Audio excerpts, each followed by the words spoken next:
All right, so here we go with chapter 7. We don't have too much left of chapter 7, so when we're done with this, make sure that you continue on for the first part of chapter 8. When we left off, remember Lily had just overheard June and Neil having a big fight. June ended up throwing some tomatoes at Neil's car after he said some very unpleasant things to her. And of course, they were arguing about getting married again. And then May is affected, and she has to go back out to the wall. And Lily says for the umpteenth time, she wrote June and Neil on a scrap of paper and wedged it between the rocks. Sorry about the bell. We spent the rest of the day working on the supers that Zach and I had hauled in. Stacked 6 high, they made a miniature skyline all through the honey house. August said it looked like Bee City in there. We ran 12 extractor loads through the whole system, all the way from the uncapping knife to the bottling tank. August didn't like her honey to sit around waiting too long because the flavor got lost. We had 2 days to finish it up, she said. Period. At least we didn't have to store the honey in a special hot room to keep it from crystallizing, because every room we had was a hot room. Sometimes Carolina heat turned out to be good for something. Just when I thought we were done for the day and could go eat dinner and say our evening prayers with the beads, no, we were just beginning. August had us load up the empty supers and haul them out to the woods so the bees could come and do the big cleanup. She would not store her supers for the winter until the bees had sucked out the last remaining bits of honey from the combs. She said that was because honey remnants attracted roaches, but really, I'm sure it was because she loved throwing a little end-of-year party for her bees, seeing them descend on the supers like they'd discovered honey heaven. The whole time we worked, I marveled at how mixed up people got when it came to love. I myself, for instance. It seemed like I was now thinking of Zach 40 minutes out of every hour. Zach, who was an impossibility. That's what I told myself 500 times. Impossibility.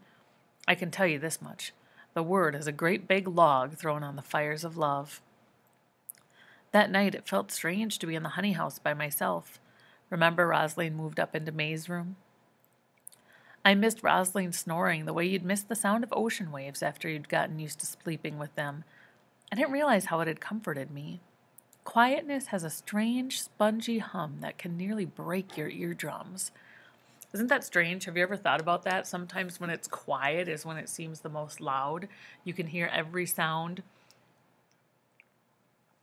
And sometimes it's actually harder to deal with that quiet than it is to deal with noises.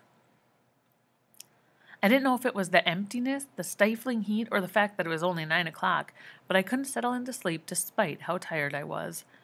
I peeled off my top and underwear and lay on the damp sheets. I liked the feeling of nudeness. It was a smooth, oiled feeling on the sheets, a set-free feeling.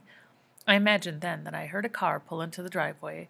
I imagined it was Zach, and the thought of him moving in the night just outside the honey house caused my breath to speed up. I rose and slipped across the dark space to the wall mirror. Pearl light poured through the open window behind me, molding to my skin, giving me a true halo, not just around my head, but across my shoulders, along my ribs and thighs. I was the last person to deserve a halo. But I studied the effect.